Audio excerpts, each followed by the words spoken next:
السلام علیکم ورحمۃ اللہ وبرکاتہ۔ میرے عزیز سامعین، آج ہم ذکر کریں گے ایک ایسے قیمتی پتھر کا جو صدیوں سے دل و دماغ اور روح کی تقویت کے لیے استعمال ہو رہا ہے۔ جی، اسے زمرد کہا جاتا ہے۔ وہی سبز رنگ کا پتھر، دل فریب پتھر جسے اہل حکمت دل کا مسکن اور دماغ کا سکون کہا جاتا ہے۔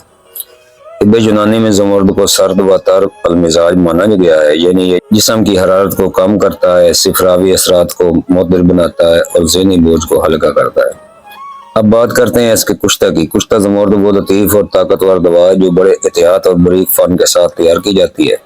اصل زمرد کے پتھر کو بار بار ارگ گلاب سرخ کر کے ہلکی آنچ پر پکایا جاتا ہے۔ یہ عمل پتھر کی سختی کو توڑ کر اس کے اندر پوشیدہ شفائی اثرات کو ظاہر کرتا ہے، یعنی اس کا بجاؤ ان چیزوں میں دے کر اس کو خستہ کر لیتے ہیں۔ کشتہ زمرد کو طب یونانی میں خاص طور پر دل و دماغ کے امراض میں بے حد مؤثر مانا جاتا ہے۔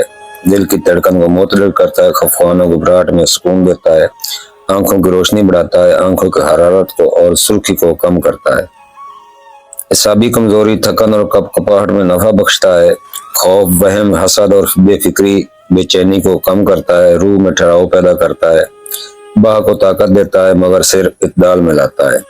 کشتہ زمرد کی مقدار عام طور پر 1 رتی سے 2 رتی، مدت استعمال عموماً 10 سے 15 دن تک رکھنی چاہیے اور وقفہ 15 دن کا دے کر پھر استعمال کر سکتے ہیں۔ یاد رکھیے، زمرد ایک قیمتی پتھر ہے۔ اگر کشتہ ناقص یا مصنوعی پتھر تیار کیا گیا ہو تو یہ فائدے کی بجائے نقصان بھی دے سکتا ہے، اسی لیے ہمیشہ ماہر حکیم کا مشورے سے استعمال کریں۔ زیادہ مقدار معدہ و جگر پر بوجھ ڈال سکتی ہے۔ کشتہ زمرد دراصل دل و دماغ روح کا توازن بحال کرتا ہے۔ یہ وہ دوا ہے جو جسم کے ساتھ روح کو بھی سکون عطا کرتی ہے۔ قدیم حکماء کہا کرتے تھے، زمرد بدن کو نہیں طبیعت کو سنوارتا ہے۔ اللہ تعالیٰ ہمیں قدرت کی اس نایاب نعمتوں کو سمجھنے اور درست طریقے سے استعمال کرنے کی توفیق عطا فرمائے۔ پیارے دوستوں، میرا سلوگن ہے، جو سیکھا ہے دے کر جانا ہے، انسانیت کے لیے اور آنے والی نسل کے لیے۔ آپ سب کا دوست حکیم طارق جوید، مہر نباتات و کشتہ جات، المعروف طارق پتال جنتر مشین والے۔ والسلام۔